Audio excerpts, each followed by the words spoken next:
Hello YouTube and welcome to another video.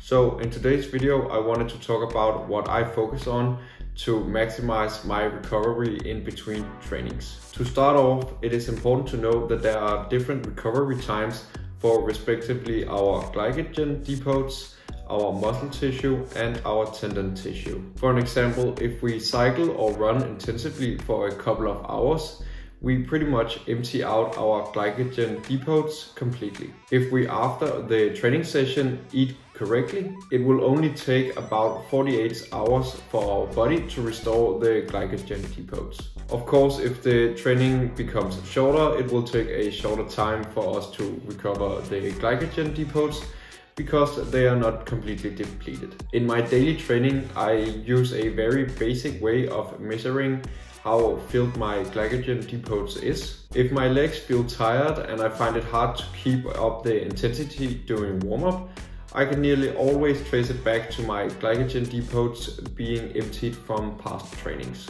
So in terms of muscle tissue, it has a bit longer of a duration in recovery time. If I strength train or do a very difficult run, it is not the refilling of glycogen depots that determines when I can train again, but my muscle soreness. To factor this into my daily training, I will never train harder for me to be able to train again with good quality after a maximum of 2 days of recovery. This keeps me in a constant flow of training, and this way one training will never prevent another from being done. And lastly, there's the recovery time for tendon and connective tissue. These have the longest recovery time, mainly because the blood flow is much lower than in our muscles. I personally think it can be pretty difficult to know the exact state of my tendons and connective tissue. Opposite to muscle soreness, which I find very easy to pick up and know what feels like. Because I find it much more difficult to know how loaded my tendons and connective tissue are, I have incorporated a recovery week every 4th week of training, which I also mentioned in my latest video about how I plan to run without getting injured. This is a way for me to give my tendons and connective tissue a small window of time to recover and hopefully prevent me from getting injured again. So typically we differentiate between short-term recovery and long-term recovery. The short-term recovery is determined by our glycogen depots and how fast they are refilled. And the long-term recovery is determined by our muscles and the tendon tissue recovery time. The short-term recovery time mainly depends on our sleep, diet, stress level, and training.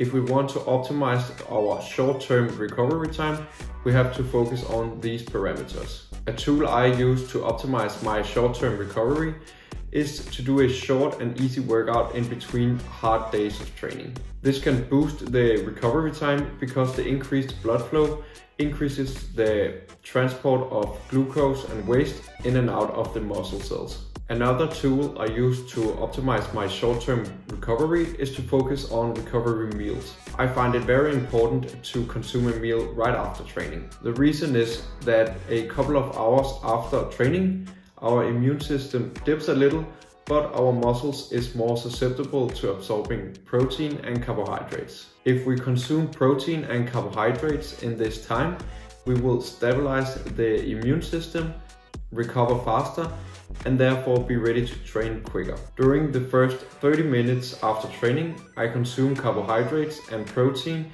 in the ratio of 4:1. I consume 1 gram of carbohydrates and 0.25 grams of protein per kilogram of body weight. I typically do this in the form of 2 bananas and a clear protein shake to use the most fast absorbing nutrients as possible. If I train right before a main meal, these numbers will of course increase. Some other fast absorbing carbohydrates I like to incorporate in my main meals could be raisins, pineapples, and wheat tortillas. In addition to the short-term recovery, I also focus on long-term recovery. Here I mainly practice the recovery weeks every 4th week, where I turn the training to about 60% of what I'm used to. This works great for me and acts as a reset to get ready for another 3 weeks period of more intense training. I also find the recovery weeks to be a great tool to incorporate right before I increase the total mileage in training the week after. So guys, I hope you have enjoyed this video and got some inspiration in your own approach to recovery. If you have any questions, please leave them in the comments.